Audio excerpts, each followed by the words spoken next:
Personal story segment tonight. Best-selling novelist Vince Flynn writes about terrorism. His new book, a big bestseller, is called Extreme Measures, and it deals with a new al-Qaeda terror attack on the USA and interrogation methods trying to stop that attack. Although it's fiction, Mr. Flynn heavily researches his novels, talking to people directly involved in the terror war. He joins us now from Minneapolis. You just heard Carl Rove and I speak about this. And what did you learn in researching Extreme Measures? Are United States interrogators, CIA people, we're not talking about the military people. I don't think military should be doing waterboarding or any of that stuff. Military captures, throw them in a brig, bring in the CIA, bring in those guys. Don't let the military get involved with this. It's not their job. But is there confusion, number one? Well, there is that firewall. We keep the military out of it. I will say this. Waterboarding is used in the rarest of circumstances.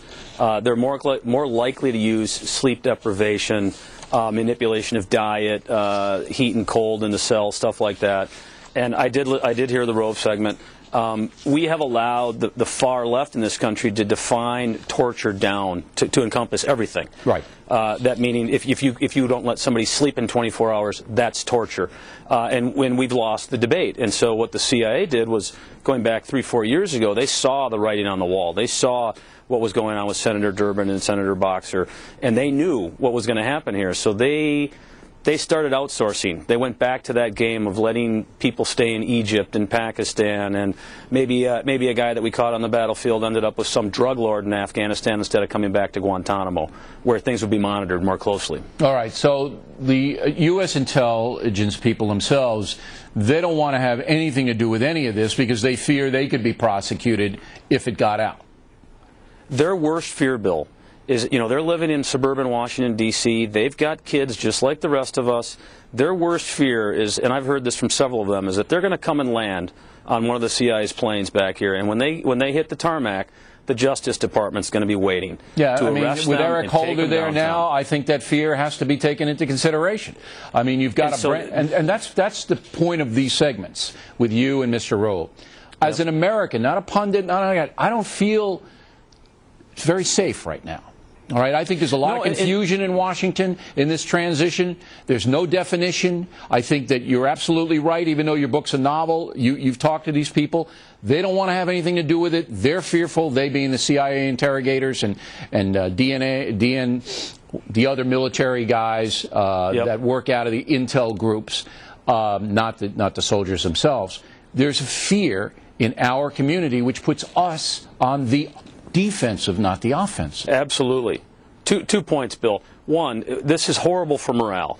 The unwritten story here is everybody talks about how the troops have been stressed over the last 7 years. Nobody talks about how the intelligence community has been stressed.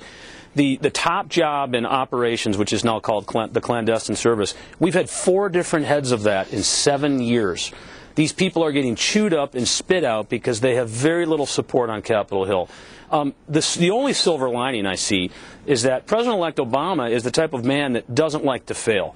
And so the deal now is they're looking at the real intelligence and they're saying, it actually worked when they waterboarded That's Sheikh what Mohammed. Rove says, but I'm hearing a lot of people are going to quit. A lot of the pros are walking away.